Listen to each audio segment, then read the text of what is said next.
Joe Rogan called Francis Ngannou the scariest heavyweight champion of all time. I would love to pick that apart.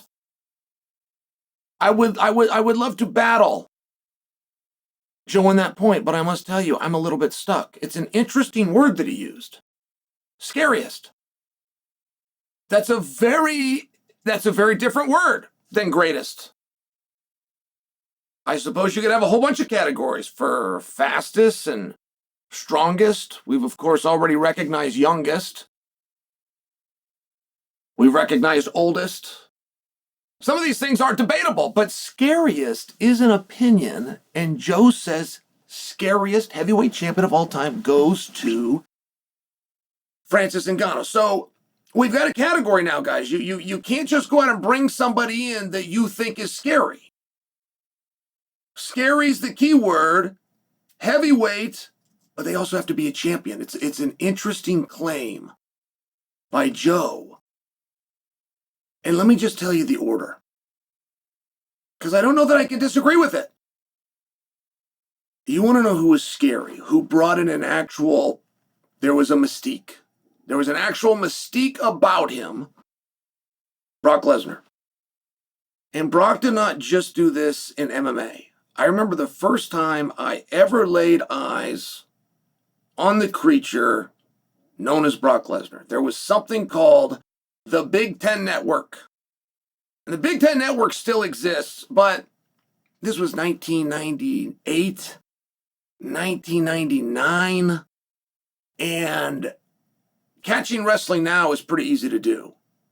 There's streaming apps, flow.com, for example. Other than that, it was very rare to be able to get wrestling, but the Big Ten Network, they would cover the football games and the volleyball games, any sport that happened in the Big Ten, and they would bring you the entire thing. So if it was a dual meet and you had the Big Ten Network, you could get this, and it was Minnesota, Brock Lesnar's team, and they were wrestling somebody in a duel. It might have been like a Purdue or an Indiana. I don't believe that it was a massive team, but the bottom line is they went a weight class order. They finished with heavyweight. This giant specimen named Brock Lesnar takes a guy down, pins him, and then turns. He takes his headgear off, holding the headgear in one hand and nothing in the other, and he turns and he flexes for the camera. And that was a moment ingrained, not only in me.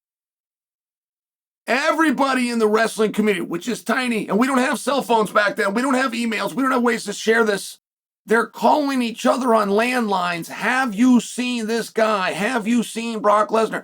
They didn't talk about him being a heavyweight. They didn't talk about the success of Minnesota. They didn't talk about the fact that Brock got a pin.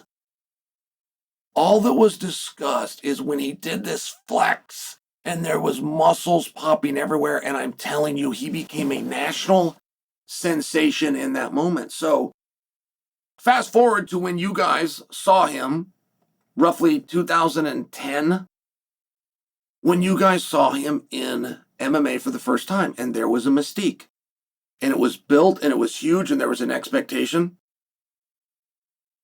I'll tell you the most respected. Now, see, this is a different word. Rogan said scary. I'll tell you a different word. The most respected heavyweight champion there's ever been is Cain Velasquez. And by respect, what I mean is nobody would step out of line or say anything that could be mistaken. People didn't talk to him when he came around. They didn't know he was a nice guy. They never got to know him. I remember when Cain used to come in, I used to watch people just file into place, and they'd be like pointing and nodding, and it was one of these deals, and largely that was based around Cain's conditioning. The scariest guy and the most respected guy are usually the same guy. When you respect somebody, it's usually because you fear them. But you don't like to speak that way. You don't like to say that you're scared. So you substitute it with a word like respect. And what was so respectful about Cain was how hard he could push from a cardio standpoint, how hard he could go, how many punches he would throw.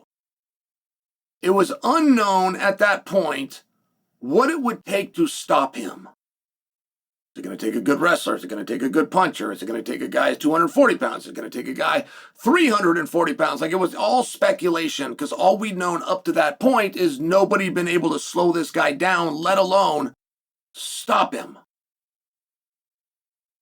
One of the most well-liked heavyweights ever would be Stipe. Largely had to do with his extracurricular activity, largely being a first responder and being so born in true blue to the state of Ohio and the city of Cleveland. There was just something that you really understood about that. Daniel Cormier would fall into a very similar category. Jon Jones came up, but Jon Jones isn't scary. Jon Jones can chop up everybody I've discussed, so why wouldn't Jon be the scariest? Well, just has something to do with power. It's something to do with, if Jon's going to beat you, it's going to be death by 1,000 cuts, as opposed to what Francis is going to do, which is touch you one time with some shot that might even lift you off the ground. Almost like this superhuman ability. And it's the unknown that's scary, right, guys? At anything in life, it's the unknown. Kids aren't scared of the dark because they have something against the absence of light. They're scared of the dark because they don't know what's out there. They can't see. There's just something about that unknown. And when I try to think about Joe's point that Francis Ngannou is the scariest heavyweight champion of all time, I can't counter that. I believe that I know some guys that could beat him. And whether I was right and we saw that or not, I don't know that that would take the scary factor away. And I haven't the slightest idea what's next for Francis. Did very well in MMA, transfers over to boxing, goes 0-2 in boxing, but those were still something special. Currently under contract with PFL, but there's no speculation and or rumored opponent. It's an interesting spot. And the quieter Francis stays, at least it's serving the scary mystique, it seems to add to the legend. Scariest heavyweight champion of all time. Not asking who the best was, not the most successful, not the youngest, biggest, fastest. I'm asking you specifically the scariest. Joe Rogan says it's Francis Ngannou. I think Joe Rogan's right.